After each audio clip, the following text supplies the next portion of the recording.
Okay, so we're gonna go over some basics for the bench press, and starting out with what are the main purposes of the bench press. Very quickly, one of the main purposes is that it is a compound exercise for the upper body, and when you use a lot of muscles all together, the chest, the back, the traps, the shoulders, you stimulate your body in ways to build strength over time better than if you did an isolation exercise. So an isolation exercise would be like a single curl, and you would build your bicep. But with bench press, we're using a whole bunch of muscles in the upper body and even the lower body. So one of the main goals is as a major compound exercise for the upper body. Okay, starting with safety. Philip, go ahead and lay back. The number one thing for bench press is to be aware that the bar can drop on your head or your neck, and that should never happen. So Philip, take the bar off. We want to look at the safety straps. In most cases, these are rails. And when the bar is all the way down, push it back to make sure it does not hit your neck or your head. And then you want to pull it down. Make sure that if the bar were to fall with 300 pounds on it, which I know you'll be doing later, you would not get your neck or your head. It should be able to hit your chest, and it probably won't hit your stomach. So we want to have enough room to go all the way down. But that's the key. Make sure. Now, some people bench press with spotters, and that's okay. So if you're going to go bench heavy, just make sure you have safety rails or a spotter. Otherwise, don't take the risk. Okay, so the next thing is grip. Philip, do the suicide grip. Okay, suicide grip is where your thumbs are not wrapped around the bar. Go ahead real quick. Keep your thumbs like that. This is called the suicide grip. Lift the bar and then drop it on the rails. Just drop it? Let it roll out of your hands. Let it roll, let it roll. Like, just drop it from this Yeah, height? yeah. It might hit the... Okay, that's called the suicide grip Yeah. because his thumbs were not keeping the bar from falling onto his chest. Now, you didn't get hurt, right? No. Yeah. Good. Yes, I want to do it. Yeah. Okay, lift the bar up again. Okay, the next thing is we always have to be aware towards the end of a weightlifting session, if you're going heavy, fatigue can make you do things that you wouldn't normally do. So again, have a person or spotter rails if you're going heavy and you're doing multiple sets, because at the end, when you're fatigued, you may miss. So Phil, go ahead and lower the bar to your chest, then pretend that we have 200 pounds on it, raise it up, and come up to the supports. You're really tired, this is what would happen. Okay, start dropping the bar. Whoops, you missed on one of these because you were really tired. Okay, that's another thing with the safety factor. So when you're tired, be aware that re-racking can be very dangerous. The next thing is dangers to your body. So Philip, switch real quick. Okay, now Philip's all warmed up. He'd be ready to lift a lot of weight. Cohen didn't warm up, and Cohen is all of a sudden he's putting. Philip, go ahead and put the 25 on here. Now Cohen, I want you to be careful, not do what I'm going to tell. Okay.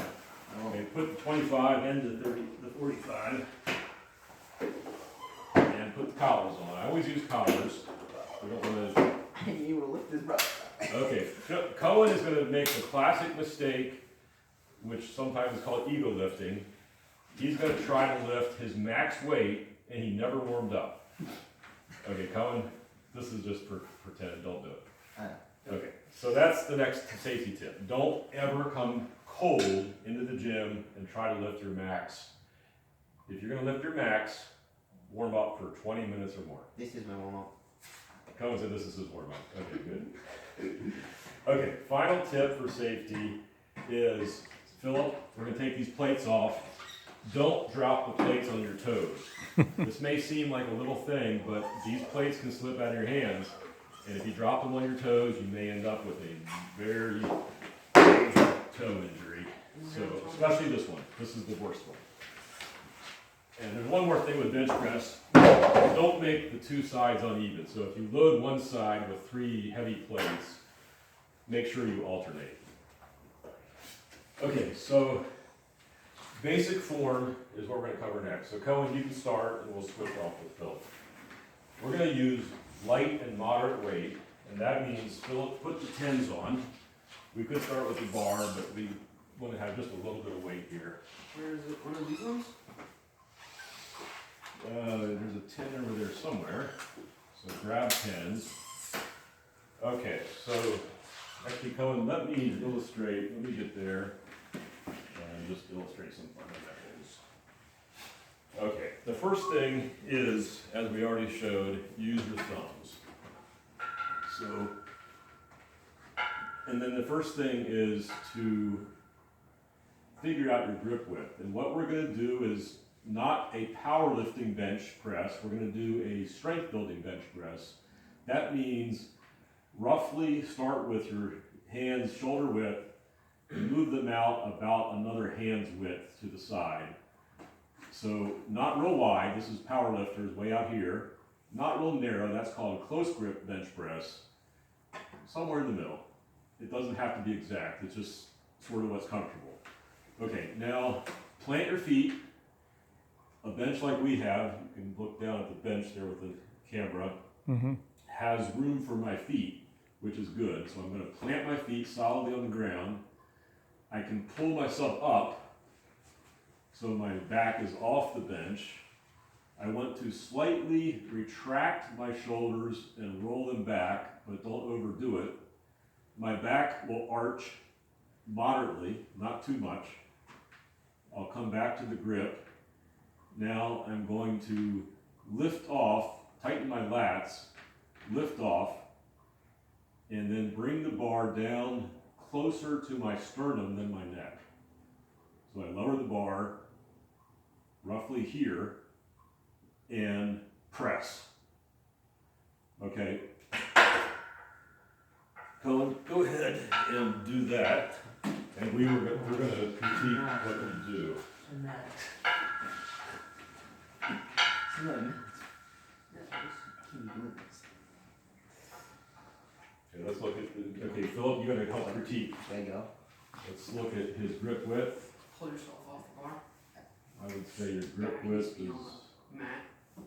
What? Guys, No, you talk to need me. to lift I off did, the I already bar. did. Okay, before you lift off, Cohen, You're so gay. we want to get in position Yes, okay. with your grip. So you're in position, wrap your thumbs. Now, did you go ahead and roll your shoulders back a little bit? Yeah. Your back will arch, but not too much. Yeah. When you come down, I forgot to mention, we also want to have your elbows roughly at 45 degrees from your body. So it looks like this. This is called flaring the elbows. Flaring the elbows rolls the shoulders forward. That's the main thing we're trying to avoid. We don't want to roll our shoulders forward like this. We want to have an open chest and the elbows come down at a 45-degree angle like this. And go ahead, Cohen, I think you're all set up. Now tighten your lats when you lift off, because we want to pull forward Lay it down. with the lats. Okay, now come down to the sternum Move up. and press. Okay, if you can come to the side to show this. Philip, I think you know about the bar path, correct? Yeah. Bar path is not a straight up and down. Oh, let Philip get, actually let me get there. This shows how the bar path should look. The bar path will start at the sternum and it will roughly go up over the chin rather than straight up. So it starts down here and goes in a diagonal upwards. That's the classic bar path. One more thing, this is actually a safety tip. When you are at the top, when you're done, lock your elbows before you go back. you can slam it back to the rack. So I want your elbows, when you're done lifting, you can slam it back because your elbows should be locked. Don't try to slam it back, but you can if you need to, if you're using heavy weight. When you come up, you can use the rings if you so desire. That is the basics of it, and let's conclude this first video.